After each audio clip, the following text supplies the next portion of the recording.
तो guys start करते हैं आज का लेक्चर। आज के लेक्चर में हम आपको सिखाएंगे कि प्रोडक्ट हंटिंग कैसे कर सकते हैं और अपने क्राइटेरिया जो हमने आप लोगों के साथ शेयर किया है, एक एक पॉइंट एक एक स्टेप इंशाल्लाह लाइव प्रैक्टिकल के टाइम पे आपको दिखाया जाएगा। और आफ्टर दैट आई होप कि आप आसानी से प्रोडक्ट हंट कर सकेंगे, because product hunting is very important point in your business. If you are expert product hunting, then your business scaling is very good. So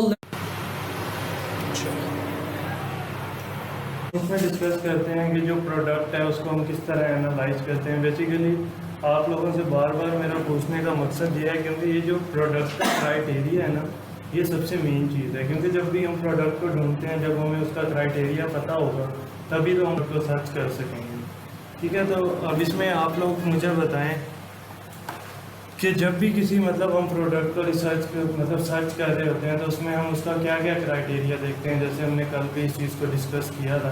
अब जैसे मैं आप लोगों के सामने कोई एक प्रोडक्ट खोल देता हूँ तो आप लोगों ने मुझे बताना है कि यहाँ से इस प्रोडक्ट को हमने कैसे देखना है और कैसे शॉप के लिए, हाँ, अपनी शॉप के लिए मंगवाने के लिए। तो हम प्रोडक्ट हंट कर रहे हैं, इस टाइम हम ढूंढ रहे हैं। एक प्रोडक्ट हमारे सामने आ गया, हमने उस प्रोडक्ट को एनालाइज करना है, उसका क्राइटेरिया देखना है कि उसका क्राइटेरिया क्या है।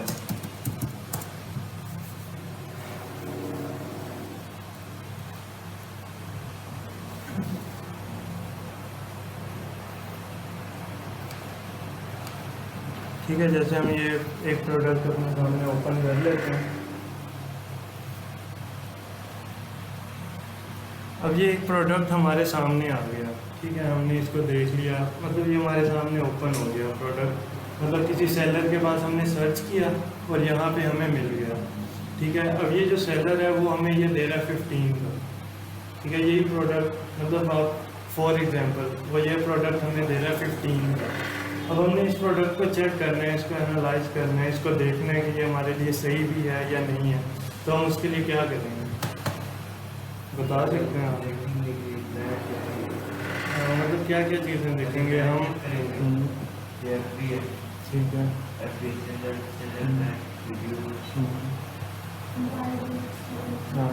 स्टैटिस्टिक्स और उसकी सेल्स, फिर उसकी वेरिएशन। हाँ, ज़रूरी नहीं होता कि वेरिएशन जो है वो सब में हो, किसी में आती हैं किसी में नहीं आती, कोई प्रोडक्ट वैसे ही होता है।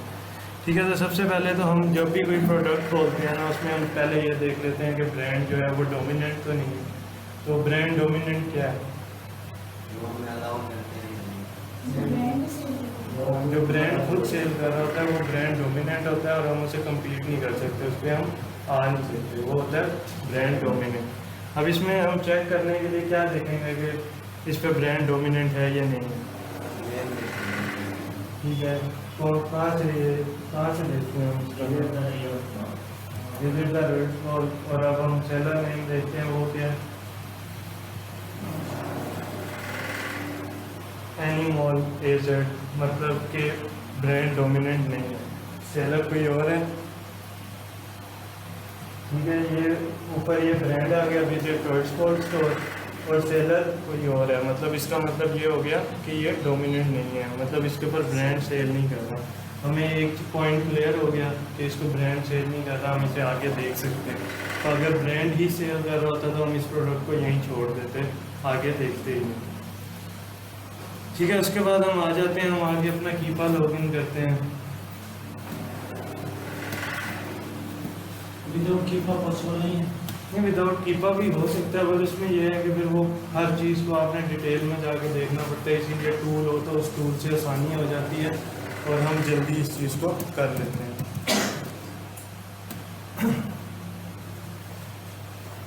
अब यहाँ से मैंने कीपा लॉगिन कर लिया। अब ये कीपा का कार्ड हमारे सामने खुल गया, चार्ट खुल गया हमारे पास, ग्राफ खुल गया।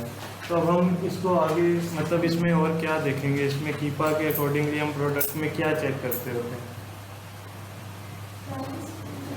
हाँ, पहले हम प्राइस हिस्ट्री, जैसे कि ये खुला हुआ है, अब इस ग्राफ की हम प्राइस देख लेते हैं कि जो प्राइस है, जैसे पहले यहाँ पे देखें 34.99 थी, फिर कम हुई 32 हो गई। ठीक है, फिर 32 चलती रही, फिर इधर आके यहाँ पे 30 हो गई। ये 30 से फिर 32 होगी। मतलब अब इससे हमें इसका ये आइडिया हो गया कि जो इसकी नॉर्मल प्राइस है ना वो मतलब 32 तक है, मतलब 32 तक चल रही है, गिरती है, कम हुई है, 30 तक गई है पर वापस 32 पे आ गई है। पहले 34.99 पे थी जब वहाँ पे ग्राफ ऊपर था, ठीक है। तो अब यहाँ से ये 32 पे आ गई, ठीक है। उसके बाद अब हम क्या करेंगे, ये चीज़ तो हमने देख ली, हमें पता चल गया कि ठीक है इसकी प्राइस 32 तक है। क्या देखेंगे? हाँ डाटा में देंगे, ठीक है।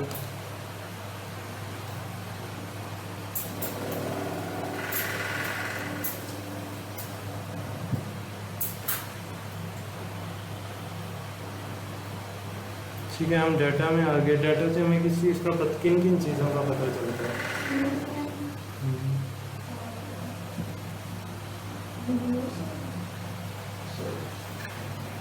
यहाँ से देख लें हमें किस किस चीज़ों का पता चलता है डाटा।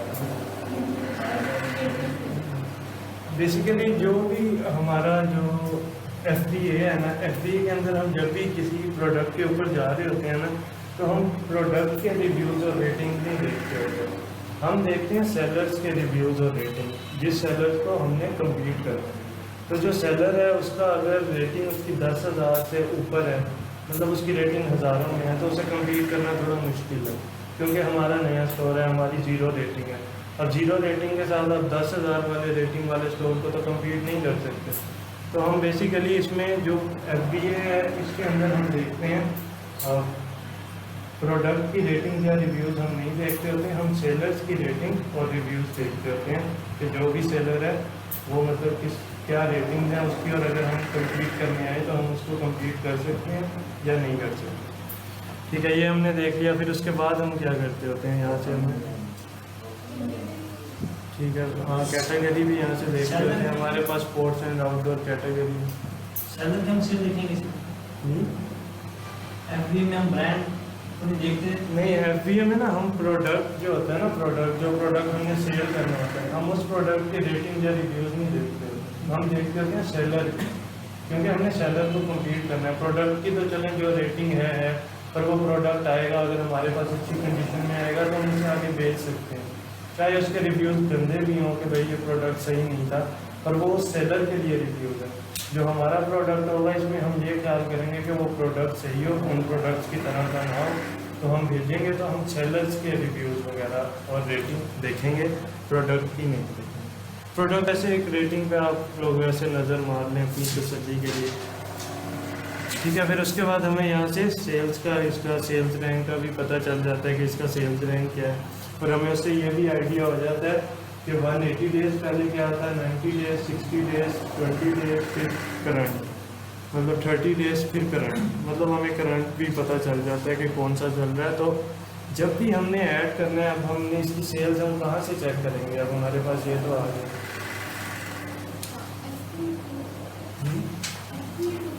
FBA टूल किट, ठीक है, पर वो हमारी बात की बात है। फिर उसके बाद हम मतलब यहाँ से हाँ वहाँ से भी वो जहाँ से मर्जी देखें, वो बस आपने सेल्स का आइडिया ही लगाना है कि कितनी सेल है, ठीक है। उसके बाद हम ऑफर्स में आते हैं, तो ऑफर्स में आगे हमें क्या पता चलता होता है जी? ऑफर में हमें ये पता चल जाता है कि कितने जो सेलर है उसने कितने बेचे, ओवरऑल कितने बेचे, 30 डेज़ में कितने बेचे, ठीक है। फिर उसके बाद अब जो अवेलेबल स्टॉक है वो कितने, हमें ऑफर्स में आके ये पता चल जाता होगा, ठीक है। उसके बाद फिर हम बाय बॉक्स स्टैटिस्टिक्स पे आते हैं। अब देखें जैसे यहाँ पे है बाय बॉक्स स्टैटिस्टिक्स, आप लोग देख रहे हैं, तो अब ये किस तरह का प्रोडक्ट है, हमारे लिए ये प्रोडक्ट सही है?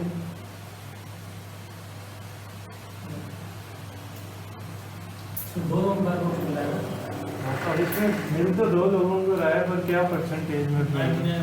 एक के पास 99 है और एक के पास 1 है, 1 भी मतलब हम कह सकते हैं कि ना होने के बराबर ही है किसी का।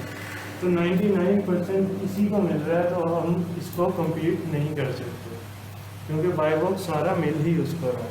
तो कम से कम 3-4 लोग हों, अगर 2 लोग भी हैं ना तो मसला नहीं है, पर जो बाय बॉक्स है ना वो रोटेट हो रहा हो। जैसे अगर एक के पास 70% है तो दूसरे के पास 30% होना चाहिए। अगर इस तरह हो जाए कि एक के पास 99% है और दूसरे को 1% मिल रहा है, तो अगर दूसरे को 1% मिल रहा है वो भी कभी कभार, जैसे मैं आपको इसमें बताता हूँ, हम एंड पे जब आ जाते होते हैं ना कीपा के मतलब ये बाय बॉक्स स्टैटिस्टिक खोल के जब हम एंड में आते हैं लास्ट बॉन्ड पे, तो हमें वहाँ से भी आइडिया हो जाता है कि इसको 6 दिन पहले मिला और इसको जस्ट नाउ मिला हुआ है। मतलब इसके ऊपर जिसको अभी मतलब जिसके पास बाय बॉक्स होता है ना, उसके ऊपर जस्ट नाउ ही लिखा आ रहा होता है। ठीक है, तो ये 6 दिन हो गए इसको, 6 दिन से इसको नहीं मिला, मतलब हम इस प्रोडक्ट पे नहीं जा सकते क्योंकि वो इसको दे ही नहीं रहे। ठीक है, ये बात भी क्लियर होगी। ठीक है, उसके अलावा फिर अब हमने यहाँ पे मतलब अब हमने ये चीज़ें देख ली, हमें मतलब बाय बॉक्स स्टैटिस्टिक्स से पता चल गया कि हम इस प्रोडक्ट पे नहीं जा सकते, ये प्रोडक्ट हमारे लिए सही नहीं है। पर अगर ये प्रोडक्ट हमारे लिए सही होता तो हमने कीपा के अकॉर्डिंगली इसे चेक कर लिया, इसमें हर चीज़ सही है। प्राइस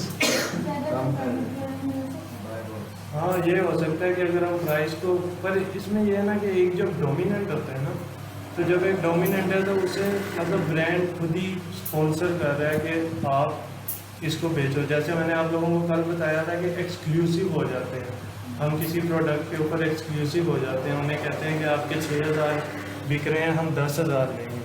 तो जब हम 10,000 ले लेते हैं तो फिर उसके बाद अगर कोई आके प्राइस जितनी मर्जी गिरा ले, फिर वो लॉस में ही बेचेगा। मतलब अगर हम इस पर एक्सक्लूसिव नहीं होते प्रोडक्ट पे, तो हम इसको compete नहीं कर सकते। हम जितनी भी प्राइस गिराएंगे ना, वो और ज़्यादा गिरा देगा, क्योंकि उसे जिस प्राइस पे मिला हुआ है उस प्राइस पे हमें नहीं मिल सकता। ठीक हो गया। फिर हम यहाँ से आगे जैसे कंपटीटर्स का बताया था कि हम अपने कंपटीटर्स चेक कर लेते होते हैं फिल्टर लगा के।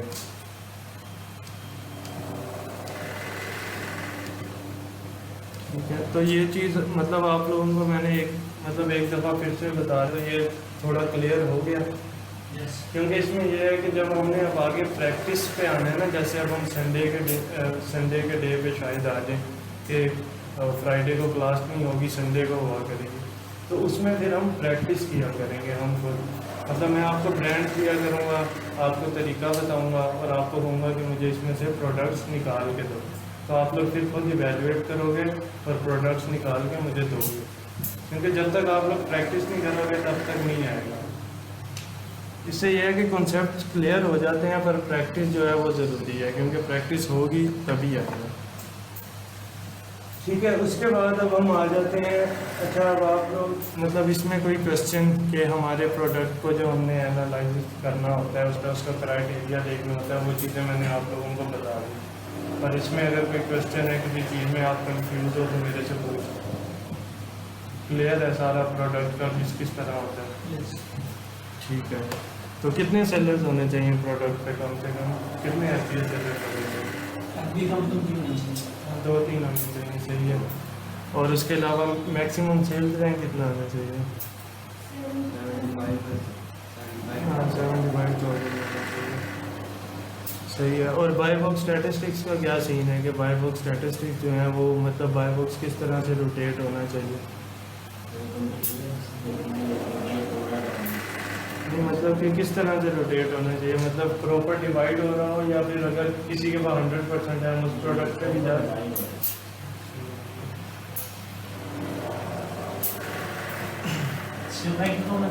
जी, सेल रैंक मैक्सिमम 75,000 और मिनिमम जितना मर्जी। ठीक है, ये सारी चीज़ आपको क्लियर होगी, इसमें कोई क्वेश्चन नहीं। ठीक हो गया।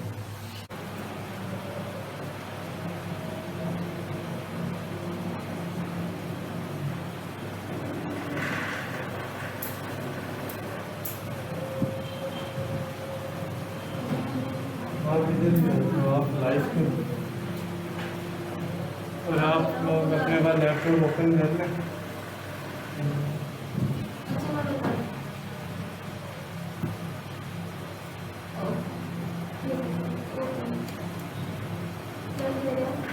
हाँ, लैपटॉप ओपन कर लें आप अपने पास। है लैपटॉप? अभी नहीं, फिर आप ये देखिए।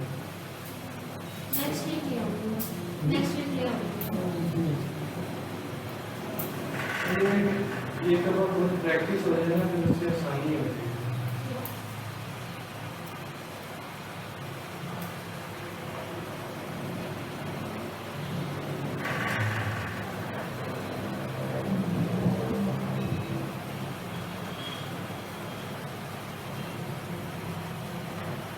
लोन पे कर लेते हैं। उसके साथ दरअसल वाईफाई कनेक्ट नहीं है और मुझे पासवर्ड नहीं पता वाईफाई का।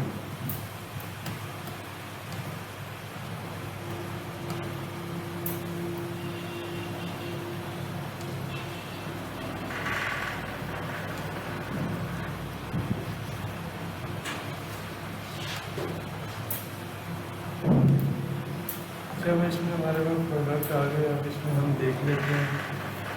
और ये जो रेड वाला है ये ओपन होगा।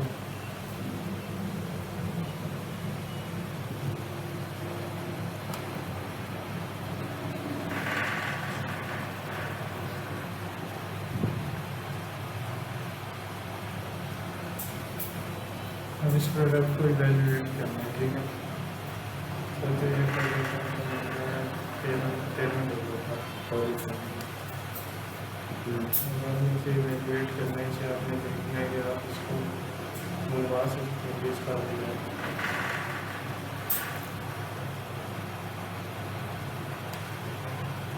प्राइस वगैरह चेक करनी है। सबसे पहले तो हमने ब्रांड देख लिया ना। हाँ ब्रांड ये ब्रांड डोमिनेंट नहीं है, मतलब कोई और है। फिर उसके बाद नीचे आ जाते हैं ठीक है।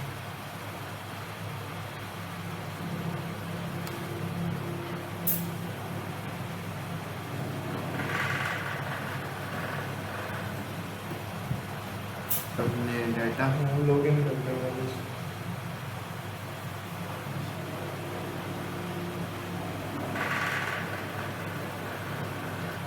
यूजर नेम क्लिक करो।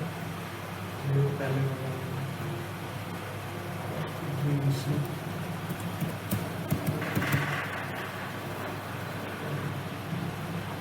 क्लोज करते हैं, क्लोज।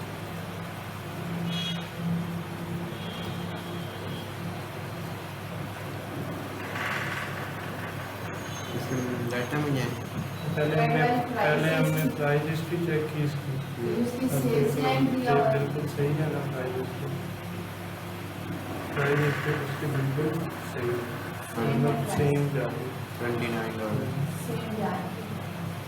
सेल्स रैंक इसके ऊपर नीचे सेल्स लाइन इसका ऊपर नीचे हो रहा है, जो ग्रीन कलर में। Firefox ठीक है। यहाँ से डाटा में आ जाओ। डाटा में आपको सामने आते ही पता चल जाता है मतलब सेल्स रैंक। बाकी उस प्रोडक्ट को आपने खुद चेक करना है, फिर आपने मुझे बताना है कि ये क्यों सही नहीं है या अगर सही है तो क्यों सही है।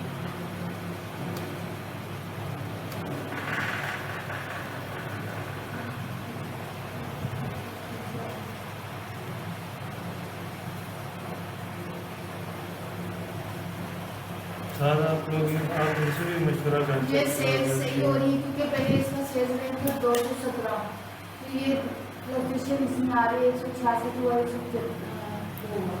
217 नहीं है 2000 है 2 लाख है शायद ये। वही 2,17,000 है इसका सेल इस 75,000 प्रोडक्ट। होना चाहिए। 77,000 से कम होना चाहिए। मतलब अब हमें सेल्स रैंक से ही आइडिया हो गया कि हम इस सही प्रोडक्ट नहीं पे है। नहीं जा सकते, ये प्रोडक्ट सही नहीं है, ठीक है। तो अब हम यहाँ से बैक आ जाते हैं।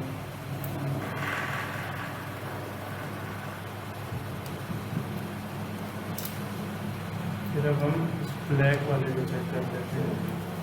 ये दरअसल ये जो रॉयड्स पोल्स हैं ये वही पोल्स हैं जिनका मैंने आप लोगों को कल बताया था ना कि जिस पे हम एक्सक्लूसिव हुए थे, जिससे एक्सक्लूसिविटी ली थी, वो यही 3 ब्लैक, रेड और येलो पोल्स थी जिन पे हम एक्सक्लूसिव हुए थे। और अब तो खैर इनका थोड़ा बुरा हाल हो गया, तब ये बड़ी अच्छे प्रोडक्ट्स थे।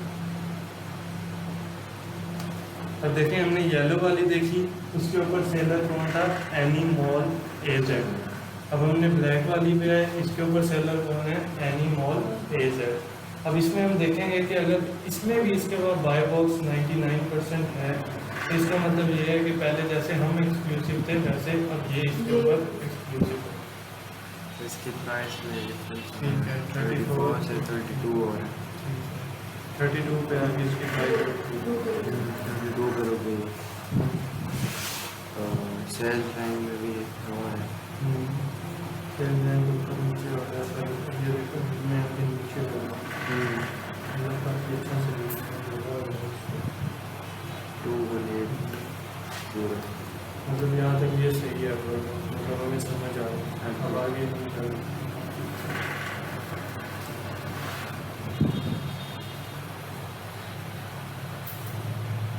इसका सेल रैंक भी सही है। 19,000 सेल रहेंगे, अच्छा सेल 75,000 से नीचे ही है सारा। अच्छा सेल रहेंगे। अब फिर हम कैटेगरी देखते हैं इसकी। कैटेगरी क्या है इसकी? कैटेगरी जरूर। अच्छा, कैटेगरी को हम कहाँ से देखते होते हैं? जहाँ पे लिखा होता है नहीं नीचे है, ये कैटेगरीज रूल। सूट से तो वो उसके सामने जो कैटेगरी आ रही थी, जैसे यहाँ पे स्पोर्ट्स एंड आउटडोर आ रही है, तो वो इसी प्रोडक्ट की कैटेगरी है। ये भी हमने चेक कर लिया, सेल रैंक भी बड़ा ज़बरदस्त है। अब आगे आप लोग बता दें अगर आप ऑफर्स में जाना है। ऑफर्स में आ गए। क्या ऑफर से हमें क्या पता चलता है? स्टॉक और जितना वो बेच चुके हैं 30 डेज में या ओवरऑल, वो सारा हमें पता चलता है। तो एक बड़ा है सोल्ड 13 42 14 10। मतलब ये इन्होंने बेचे हैं। अब इसमें ये है कि अगर इसमें एक से मतलब सेलर्स काफ़ी ज़्यादा हैं और आपके सामने सिर्फ एक ही सेलर का आ रहा है सोल्ड और वही बेच रहा है, उसके अलावा किसी और का नहीं आ रहा, तो हम उस पर भी नहीं नहीं जाते करेंगे। क्योंकि वो एक ही सेलर बेचता है। क्या मतलब जब एक ही है ये सिर्फ एक है ये दोनों हाँ, है? जैसे अब यहाँ पे देखें ना, यहाँ पे अब तीन नाम आ आ रहे हैं, जैसे अमेज़न वेयर हाउस और क्या नाम है, candle trade LLC, any mall, AZ, मतलब ये तीन है। डिवाइड हो रहा है। अगर ये यहाँ पे सिर्फ एक आ रहा होता तो वो ना हम काउंट करते हैं। इसमें मैं आप लोगों को एक और बात बता दूँ, इसमें दो चीज़ें होती हैं। जब भी हम अमेज़न के किसी प्रोडक्ट पे जा रहे होते हैं ना, तो वहाँ पे लिखा आ रहा होता है सोल्ड बाय और शिप पर एक बाय, ठीक है।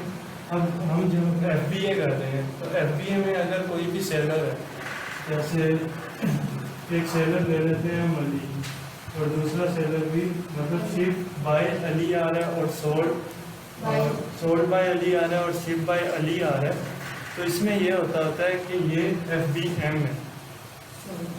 तो जो FBM होता है हम उस पर भी नहीं जाते, ठीक है, जिस पे FBM डोमिनेंट होता है।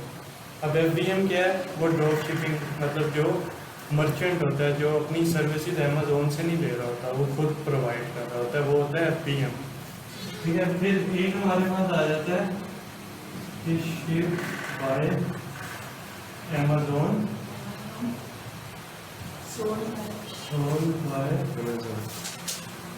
सोल्ड बाय अली, ठीक है। तो ये हमारा FBA है। इससे हमें पता चल जाएगा कि जो सेलर है वो जो बेच रहा है वो FBA है, क्योंकि वो शिपिंग सर्विसेज अमेज़न से ले रहा है और बेच वो खुद रहा है, ठीक है। जैसे हम हैं, तो हम भी जब करेंगे तो हमारे स्टोर का नाम आएगा ship by Amazon, sold by हमारे स्टोर का नाम होगी। फिर उसके बाद हम आ जाते हैं, फिर हमारे पास एक और चीज़ आती है शिप बाय अमेज़न और सोल्ड बाय अमेज़न। अब जिसपे शिफ्ट बाय अमेज़न और सोल्ड बाय अमेज़न है वो क्या है? वो भी नहीं सोच सकते, जिसको उसको Amazon दरअसल अमेज़न खुद आगे सेल कर रहा है। तो जिस चीज़ पे अमेज़न खुद बेच रहा होता है उसको हम नहीं बेच कहाँ लिखा है? ये यहाँ पे ये देखिए, ये shift from Amazon sold bye mall उसका नाम Any Mall AZ। Any mall AZ। तो ये हमें पता चल गया कि ये FBA है। अगर यहीं पे आ रहा होता है shift from Amazon and sold by Amazon, तो वो क्या होता है? वो भी हम सेल नहीं करते। हाँ वो हम सेल नहीं कर सकते, उस पे अमेज़न भी सेल Amazon कर दो। अच्छा इसमें एक और चीज़ आ जाती है, ship by Amazon, sold by Amazon ware house.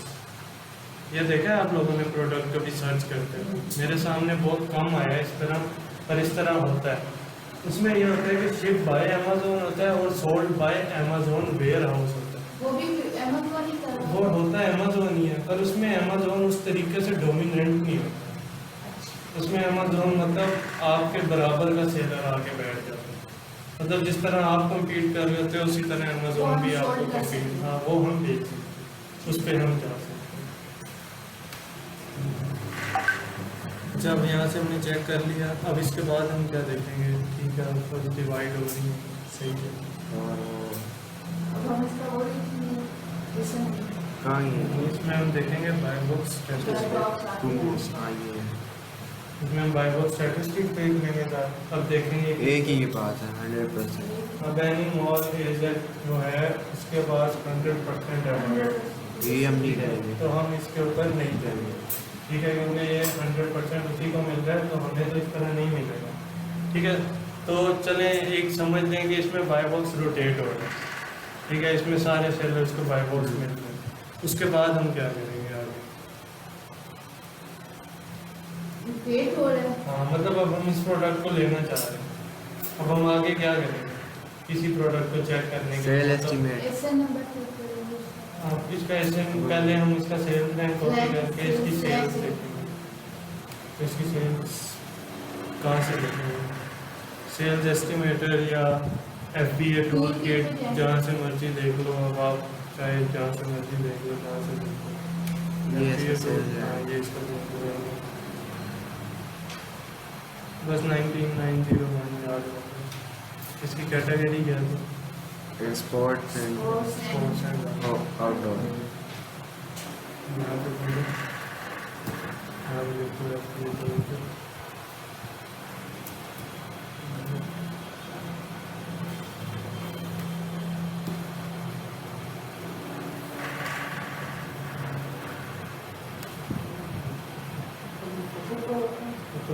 ऊपर कर, नीचे नहीं, ऊपर कर, ऊपर देखना। ऊपर इधर होता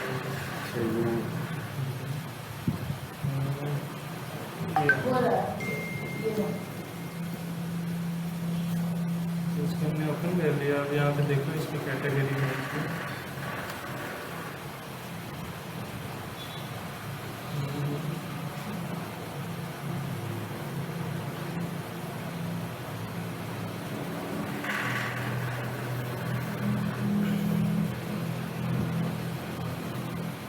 ये ये इस थोड़ा सा हाँ इधर 190 19 901।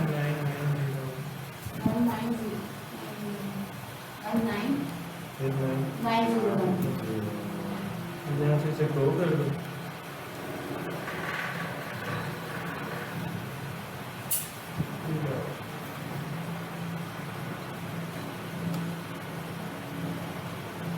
सर्च हो रहा होगा।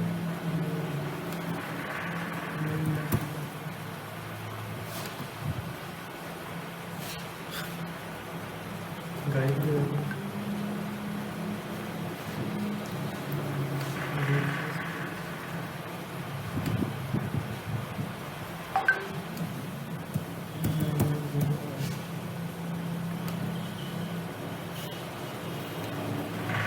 यार ये यहाँ से पता नहीं गायब हो रहा है। जब उसे करते हैं वो कैटेगरी का वो जो पूरा कॉलम है वही गायब हो जाएगा। तो सेल एस्टिमेटर ये दिखा नीचे दीजिए। देखो, नीचे इसी तरह नीचे लाइएगा, ऐसे नीचे नहीं आ गया स्पोर्ट्स में ऊपर हो जाएगा इसमें हाँ, ये आ गया। अब इसमें उन्होंने हमें बता दिया कि जो 11 सेल हैं इसकी पर डे है, तो 11 को हम क्या 30 से करेंगे? मल्टीप्लाई करेंगे। 30 डेज से 30 से मल्टीप्लाई करेंगे।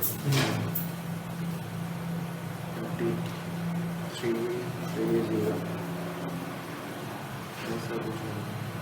11 मल्टीप्लाई बाई 20 330 ठीक है, तो हमें पता चल गया इसकी 330 सेल्स हैं। पर अब मंथ इसके बाद हमने इसको FBA कैलकुलेटर में इसका प्रॉफिट लॉस निकाला, तो हम वो कैसे निकालते हैं? इसकी प्राइस लिखिए वहाँ पे।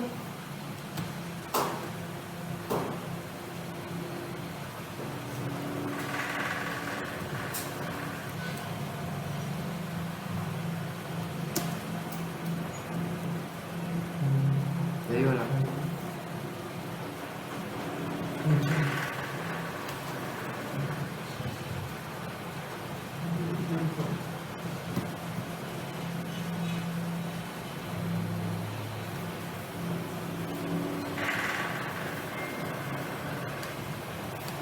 ठीक है, अब इसमें आपने इन्हें बताना है आप लोगों ने कि ये किस तरह होगा, इसमें हमें क्या करना है। नीचे आएंगे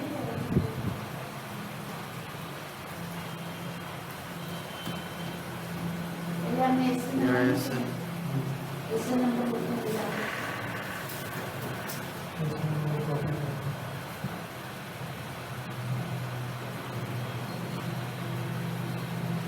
ऊपर लिखा होगा वो लेके चलना है, नीचे लिखा है। हाँ जी, कंट्रोल वी से हाँ कॉपी करिए।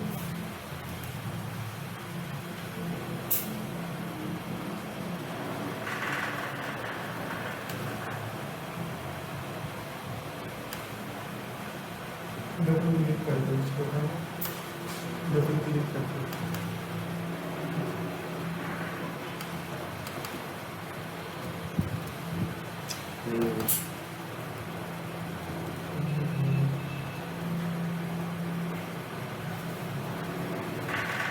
तो आई नहीं करूँ बेटा। हाँ यही वही हाँ क्लिक कर दे इसको। अब इधर ऐसे नंबर लिखिए।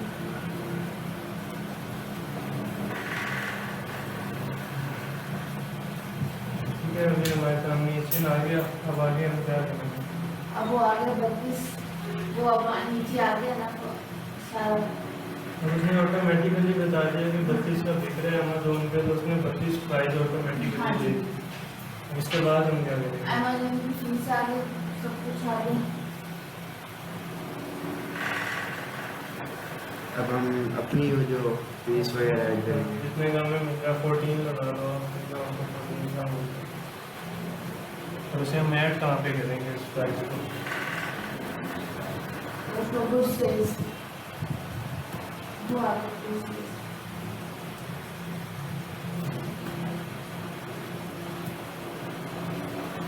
यहाँ भी नहीं है, यहीं पे करेंगे। हाँ, यहाँ पे हमने ऐड कर दी प्राइस। उसके अलावा अगर हमें एक बात है, अब हमें 1 यूनिट पे शिपिंग पड़ रही है 0.5 सेंट्स, ठीक है, तो उसको हम कहाँ पे ऐड करें? ये इसमें लिख देंगे ना किसी लेबर में? कॉस्ट में। नीचे यहाँ पे हम ऐड 0.5 ये हमारी एक्स्ट्रा कॉस्ट। हाँ, ये हमारी एक्स्ट्रा है।